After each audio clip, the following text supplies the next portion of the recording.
Bangladesh has been fighting with its politics, especially on the line of religion and minorities, since a long time now. And recently, today morning, we have seen the elections flavor seeking out high, with yesterday results coming out with BNP taking the lead and Jamaat taking a leap. And at this point, we are joined by the former MP of the Awami League, Alauddin Ahmed Chowdhury Naseem sir, with us out here. And firstly, welcome to Times Now. And the question that I come to you is, with the flavors of election that we see in Bangladesh and BNP taking the lead, which is, how do you see this election? Do you consider this to be very fair, or you doubt something? Thank you. Thank and welcome you. Actually, what election held yesterday, we don't consider it as a election even, because the major political party was not allowed to contest the election. So without the participation of the largest political party of a country, no election can be treated as an election even though it happened in Bangladesh.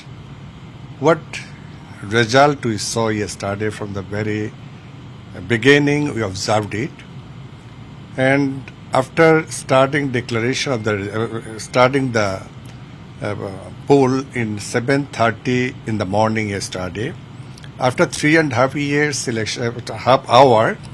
election commission declared the total turnover is 14.96 in 3.5 hours.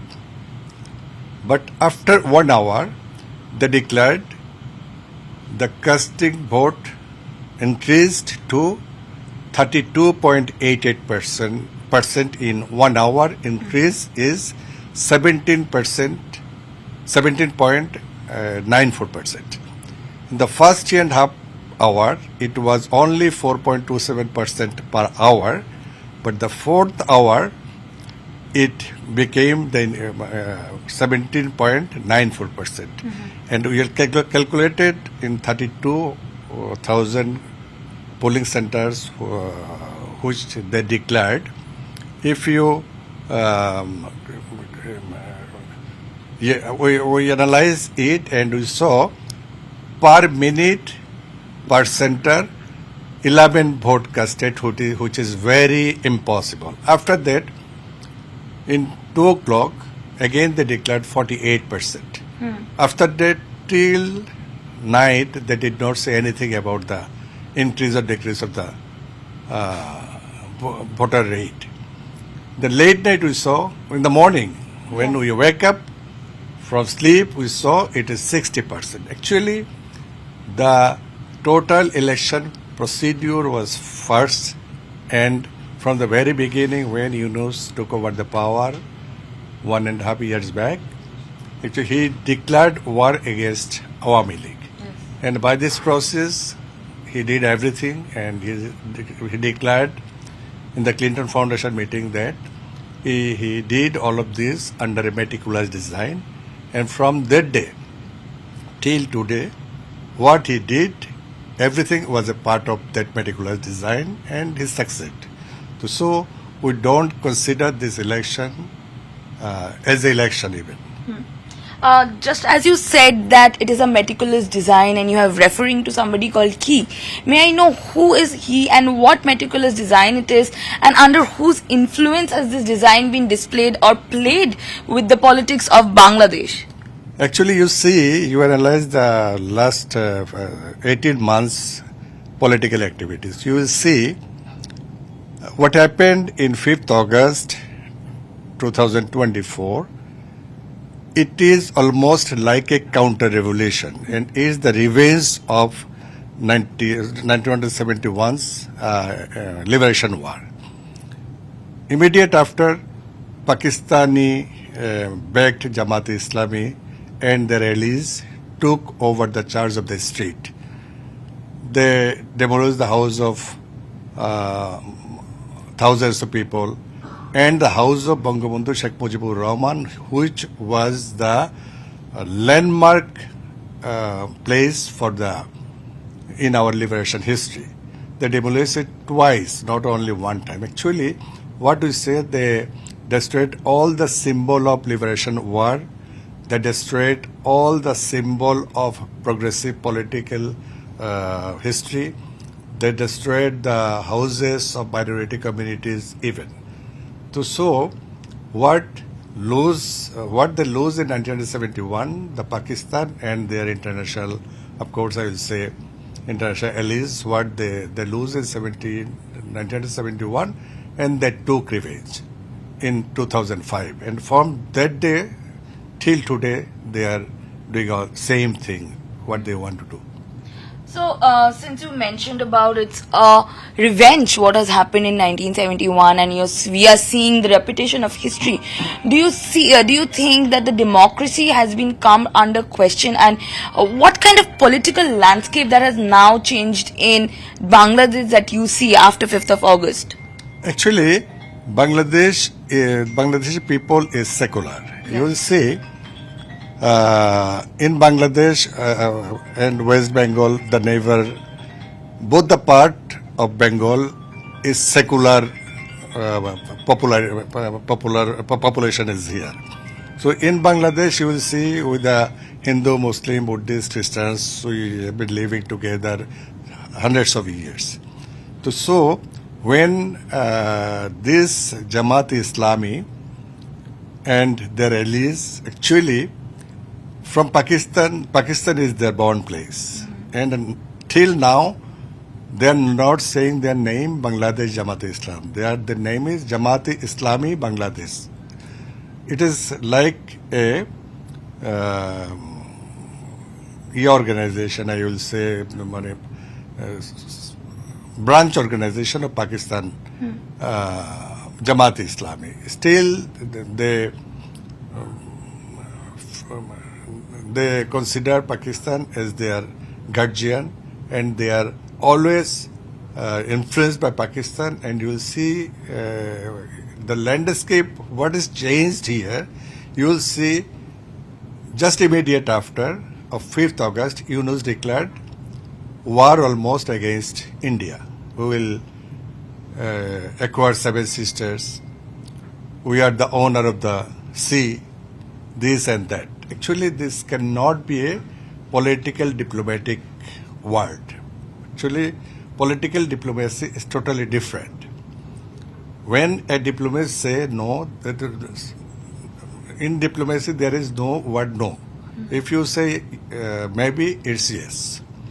But Yunus, what he told, it is actually unprecedented. No statesman can utter such type of language. I will destroy Awami League, a political party. I will capture 7 sisters. I will capture the all the sea area. So do this you and think, that.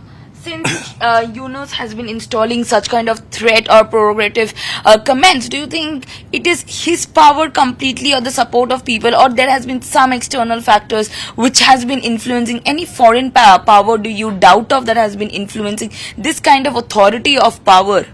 Actually, Dr. Yunus, after certain level of his success, he always did all of his work under influence of foreigners.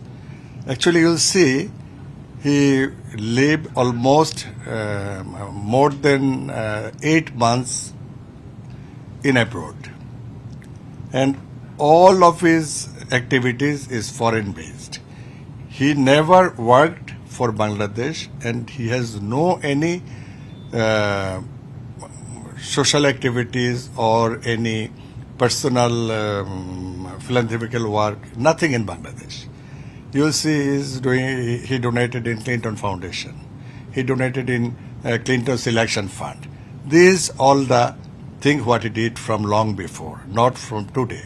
So all of his work is influenced by international communities, of course, and I cannot name any country, but you can understand.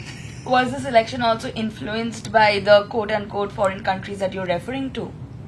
Actually, the total process is under the influence of foreign countries, of course. Was there any sponsorship? Of course. American President Donald Trump told about the story of $39 million. So I don't have to say anything. Great, sir. So, the question that we now arise to is, after Jamaat had taken over, after 5th of August, we have seen minorities has been declining severely in the country of Bangladesh. From a certain percent, it came down to 5% almost, and that is also now in a stage of declination. Do you think under BNP's regime now, or the change of government, will there be any hope for minorities to live, or Hindus will be less targeted now? Actually, you see the previous time of BNP, especially from 2001 to 2006. If you analyze the whole that time's activities, you will get your question, answer of your question. What you will see in 2001, after the election of, I will say, 1st October 2001, what happened in Bangladesh? All the minority community houses were demolished, set under fire, and raped. Many things happened there. Yes, sir. And I can name the name of Purnima at that time. It came in the international news media also. So their previous history is not good. But of course, everybody can hope for the best. I don't know, but there is no precedence of any good activities regarding minority and economy and the relation between Bangladesh and India. Their previous history is not good. Coming to the point of India-Bangladesh relationship, we had seen it had come to a better position, and then under the leadership of Muhammad Yunus, we have seen how it had been straining.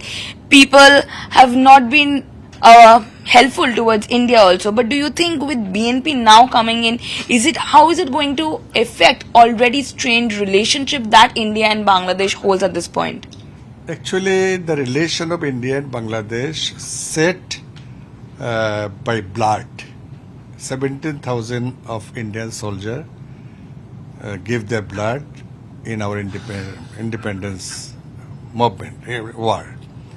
Under the leadership of Bangabandhu Sheikh Mujibur Rahman, it established, and during the time of our great leader, Honorable Prime Minister Sheikh Hasina, we always maintained a very good relation with India. Not only India, actually, in our foreign policy, we have one thing we use, that is to friendship to all, no enmity to any. That is our basic principle of foreign policy. And actually, you cannot transfer your neighbor. It's not that India can transfer himself to other place.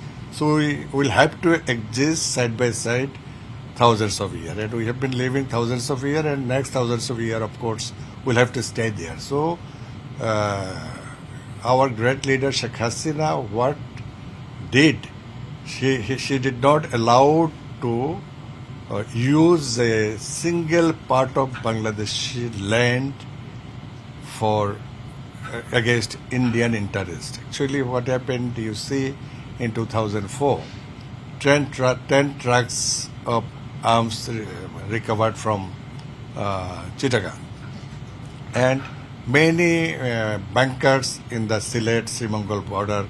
It was thousands of weapons rescued at that time in BNP period. But in our last 15, 17, 16 years time, it never happened, because Sheikh Hasina and Awami League also believe in mutual cooperation with honor and dignity with India. At this point, when BNP has already taken out the lead, what does Madam Hasina has to say on this? Is there any say on her part? Actually, Madam Hasina is a patriot. Her father is the founder of Bangladesh, founding father of Bangladeshi nation. So always she loves her country and she worked for her country. Of course, all the time she wants Bangladesh will do good in future. But we are not Madam Hasina or her party, Bangladesh Awami League, we do not feel many things change here, but they may keep relation. But I am actually not sure what they will do in future, because Yunus did it ruthlessly, because he is not a politician, he don't have any past, he don't have any future, so he could do anything. But in that case, BNP can act something, but what they do acting, but what relation they will maintain, actually time will reply. So the last question to you is, when does Awami Party is going to see their son in Bangladesh again? What is the hope? When are you hoping? Sorry? So when do you think Awami League is going to see the next son out in Bangladesh? Actually, if you see the history of Awami League, this is not the first time we fall in such type of problem. In 1971, under the leadership of Awami League, our liberation were held, and we almost 10 million people we took shelter in your great country during that time, and you helped us. You gave us shelter, food, and military help also. In after 1975, after the killing of Bangabandhu Sheikh Mujibur Rahman, we also came here. Our many people who came here, we had to stay here long. After 21 years, we returned back in power. Again happened in 2007-8. We had to take help of India at the time also, and we returned back. And in 2002, after 2 years, we went to power. And this time also only 2 years, year and a half gone. So I think it's a matter of time. We will go there, we will survive there, we will do our politics, and we will overcome, because we don't have anything other than winning in near future, because we love Bangladesh, we want to do something good for Bangladesh, and we will have to return back Bangladesh. That is our commitment. Next election, would we see Awami League taking in over? Power, of course, because Awami League represents more than 50% votes of Bangladesh. In the last election, in which election BNP contested in 2008, Awami League got 48% of casting vote, and with our alliance, we got almost 55%. I think, of course, after 16 years of in the power, it was reduced something. Of course, we'll say, because there is an anti-incumbency factor all the time, all over the world. But in last 18 months, I think we gained more than what we lose. Thank you so much, sir, for speaking to Times Now. That was Alauddin Ahmed Chowdhury Naseem, a former MP of the Awami League Party in Bangladesh, and who spoke to Times Now exclusively, and he said that next son will rise for Awami League in the country of Bangladesh, because still 50% of the population supports the party, but the win of BNP might just help in altering the problems, especially with minority and border crisis, the strained relation that they had held with India, that might recover a little bit than what Jamaat or Muhammad Yunus had been holding. With that hope, the next elections will be in the name of Awami League is what they think at this point. This is Rita Chatterjee with my camera person Sharbajit reporting for Times Now.